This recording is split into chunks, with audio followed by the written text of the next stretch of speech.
Snafu, that's my coffee. Hi guys, and welcome back to a new video from us, Westfalia Digital Nomads. First of all, I want to thank you all for the recent comments on Vanlifers. It was so amazing after more than a year that the movie was published to still receive so positive comments, and in a way so that the movie kind of inspired more people to travel and eventually to travel in a van. But with that out of the way, today I want to talk about slow travel, why we slow travel, and why we think it's the best way for living the van life. First of all, when I was young and I was on Facebook, thank God I'm not there anymore, I was on several van life groups or van dweller groups. I saw a sort of, I can say, a mistake from newbies. They usually, hey guys, I just get my first van and I'm ready to travel, and they post a picture of Europe, for example, with 100 dots pretty much from Scandinavia to south of Portugal, and I want to do these in 1 month. Okay. Every time I just give my advice, guys, slow down, you don't need to rush. I know, sometimes it's different when, like us, you live full-time, so we don't have any place to go back. I mean, we don't own any house or apartment where we have to go back. We don't need to go into an office. Our office is here. We can work while traveling. We just enjoy slow travel, and sometimes it can take 3, 4, even 6 months to visit a country. Sometimes it can take 6 months to visit a single region. For example, a couple of years ago we've been 6 or even 7 months in Sicily, and we just explore all the places from the seaside to the inland, just because we want to get the most of each place we visit. We don't like just to put a pin. So I remember it happens something similar back in 2013 with the digital nomads movement, and it was more like not visiting countries, but it was more like to put a pin and to show other people, well, we visit 36, 58, 62 countries, but what you get from your travel. Slow travel, I think it's a more human way to travel. The planet is so big, yes, I know, and unfortunately one life will not be enough to see it all, to see in the way it should be seen. So slow travel for us is to get deep into the culture, into the tradition of each country.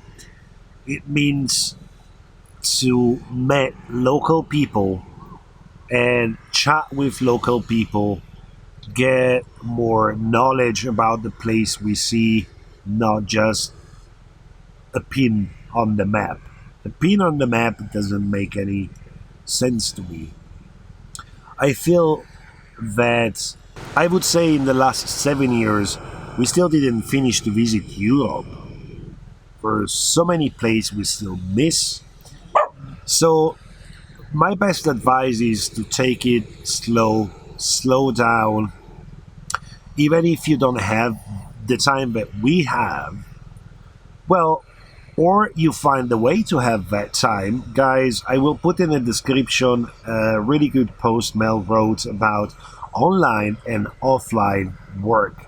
So there's many ways to work online as we do, but as well, if you don't have the skill, for example, but you have other skill like manual skill, there's a lot of way to travel and to earn money offline, starting from seasonal jobs and many other ways that actually will allow you to, and kind of force you to stay in one place maybe longer than one night.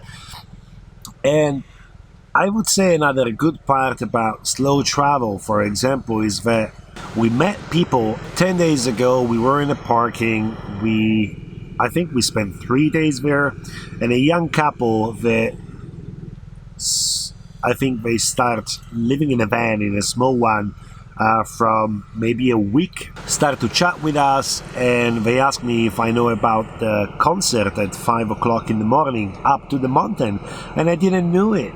And 3 in the morning, we hike the mountain, and when the sunrise arrived, the orchestra started playing, and I really want to thank you, Luca, for that amazing opportunity that I would say I could never had without travel in the way we travel, slow traveling.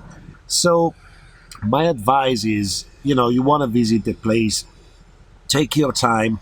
Many time, as I'm discovering here, for example, in Italy, that it's my own country, there's plenty of place that needs to be discovered, and there's such beautiful places.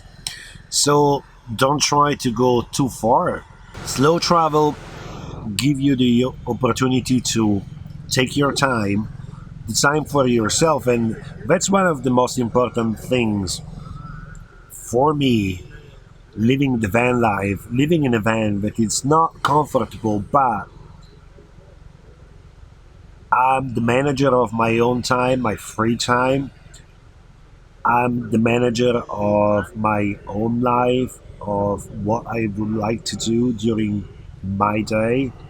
I have the freedom to do what I like to do. That means taking a hike, taking a walk with the dogs, go fishing, doing some videos like I'm doing now. I mean, just to enjoy my time without restriction from anybody else. And slow travel will cause less stress because driving and going for many kilometers and to get to a point to your destination sometimes can be really stressful because on the road shit happens. But if you slow travel, they will happen anyway.